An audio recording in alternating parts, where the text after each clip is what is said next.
Let me tell you about Sarah. She makes $55,000 a year and has tried budgeting 4 separate times. She downloads the apps, builds the spreadsheets, and starts strong.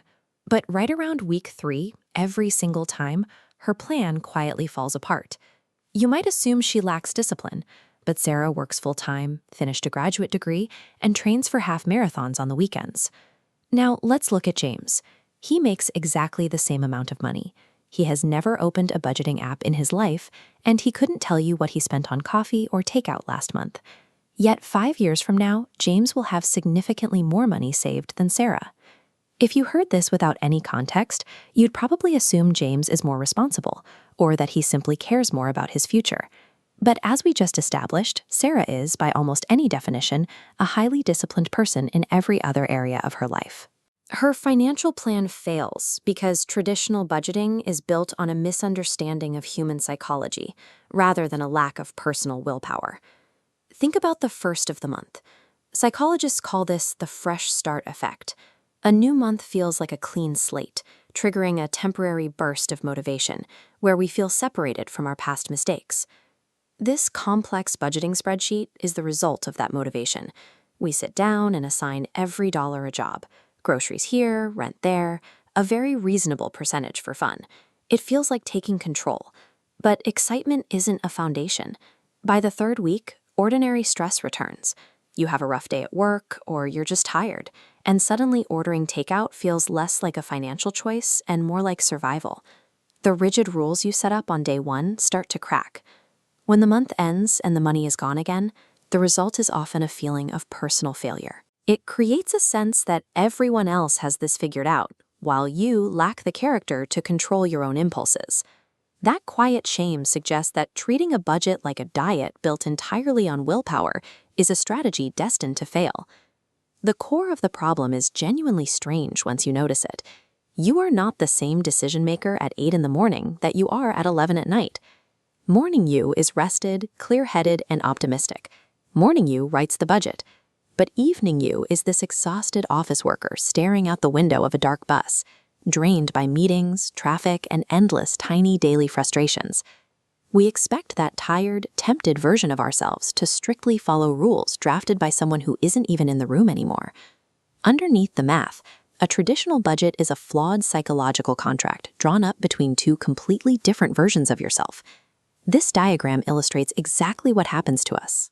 Psychologists call it decision fatigue. Your brain has a finite amount of mental energy available for making choices every day, functioning exactly like your smartphone battery. Even trivial choices pull from that reserve. Deciding what to wear, what to eat for breakfast, or which route to drive to work, every choice costs something. By 9 a.m., you're already dropping to 85%. Then the workday begins.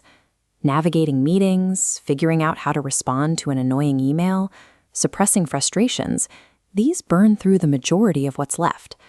By mid-afternoon, you're down in the yellow zone. This is where a traditional budget becomes a trap. It forces you to make dozens of additional, demanding financial micro-decisions on top of that shrinking reserve. Asking yourself if a coffee fits the plan or how to categorize a receipt just accelerates the drain. Which brings us to the inevitable breaking point. It's 8 p.m. Highly engineered temptations like food delivery apps hit your screen, and you are being asked to make careful, disciplined choices while running on 15% battery. If you feel guilty about giving in, consider this. Researchers found that highly trained judges grant parole significantly less often later in the day, right before their breaks. Their cognitive batteries simply empty out. Caving on a delivery order late at night is not a weakness in your character.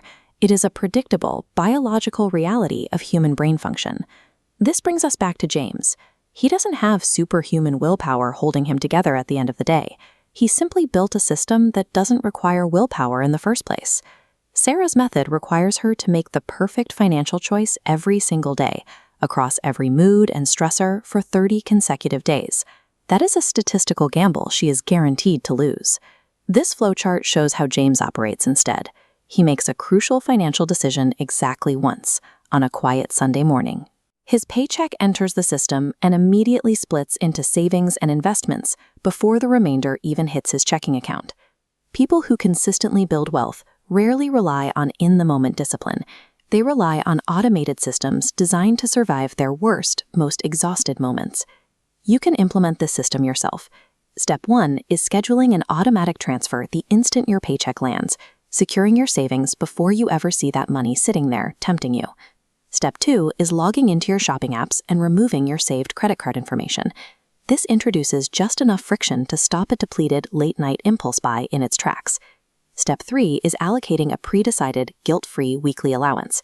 This is money that requires absolutely zero tracking, saving your precious daily mental energy for choices that actually matter. Shifting to this approach often brings an intense sense of psychological relief. You haven't magically become a more responsible person. You've simply stopped fighting a losing battle against your own biology. Financial wellness isn't about forcing yourself to become a highly disciplined machine who never feels tempted.